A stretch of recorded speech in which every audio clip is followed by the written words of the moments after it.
만역 재판관 임명 계속 거부했었는데 그게 헌법 위반이라는 거 몰랐습니까? 거부한 게 아닙니다. 임명하려고 노력을 했습니다. 84일간 안 했는데 모르겠어요. 제가 두 사람을 임명을 해가지고 일단 헌법재판소는 만역 재판관을 묻습니다. 헌법 절차는 돌아가는 노력을 했습니다. 저 공직자를 보면 용납이 안 돼요. 천천히 말씀하세요. 임지봉 교수님 두 분 감사 말씀드립니다. 정말 헌재가 상당한 그 기간 혼란을 겪고 있던 시기에 두 분께서 바른 말씀, 방향 또 잘 제시해 주셔서 옳은 결론이 날 수 있었던 것 같습니다. 이 자리를 빌어서 깊은 감사 말씀드립니다. 그리고 이복현 금감원장님은 제가 보기에 이제 지난 정권이 되겠죠. 윤 정권의 공직자다운 공직자를 저는 몇 명 못 봤는데 그래도 우리 이복현 원장께서 나름의 그 소신을 갖고 업무를 처리해 주시는 것에 대해서 경의를 표한다는 말씀 드리고 질문을 시작하겠습니다. 우리 최상목 장관님, 네,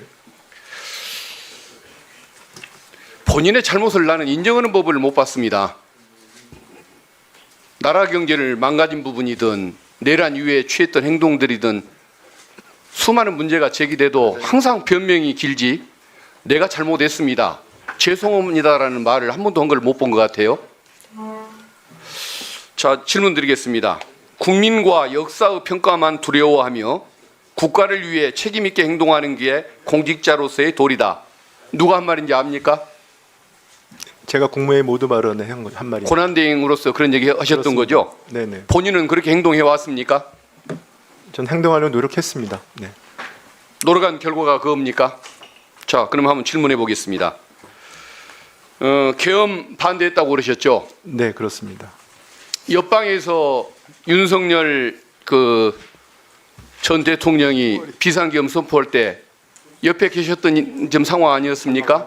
그렇죠? 옆에 있지는 않았습니다만, 네, 대기실. 국무회의에 참여했을 거 아닙니까? 뭐 국무회의인지 모르고 들어가는 자, 건 맞습니다. 네. 그때 말리기 위해서 찬성하지 않았다는 것 외에 본인이 말리기 위해서 어떤 노력을 했었습니까? 직을 걸고 팔다리를 붙잡고 막는 행동했습니까? 그 부분에 대한 계엄을 막지 못한 국무회의 한 사람으로서 제가 그거는 뭐 기재위나 국회 본회의에서 직을 걸고 막았어야지. 찬성하지 않았으니까 나는 반대했다라고 그렇게 얘기를 합니까? 설득을 하려 노력했습니다.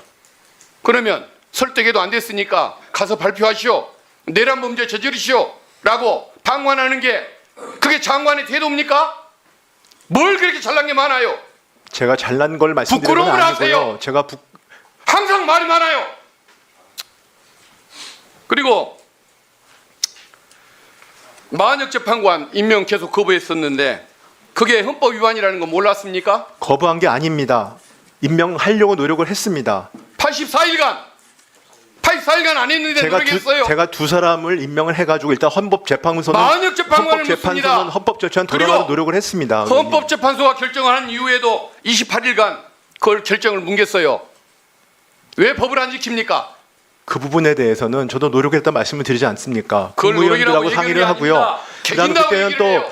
또 거기 권한대, 그러니까 총리께서 국민들은 언제 돌아오실지 모르기 상식인들은 때문에 그런 경우를 두고 개긴다고 얘기하지 노력했다고 얘기하지 않습니다. 헌재가 명령을 하고 본인에게 권한이 있는데 그걸 안 해놓고 노력했다. 무슨 궤변이에요?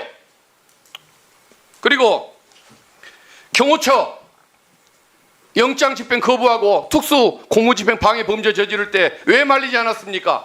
그때는 무력 충돌이 있으면 안 되기 때문에 그 부분에 대해서 제일 신경을 경호처한테 썼습니다. 저항하지 말라고 얘기해야 무력 충돌이 안 생길 거 아닙니까? 왜 아무것도 안 하고 그걸 방치했습니까? 제가 무력 충돌이 벌어지지 않도록 양측에 정말 여러 차례 주의를 요구했습니다. 부끄러움을 하세요.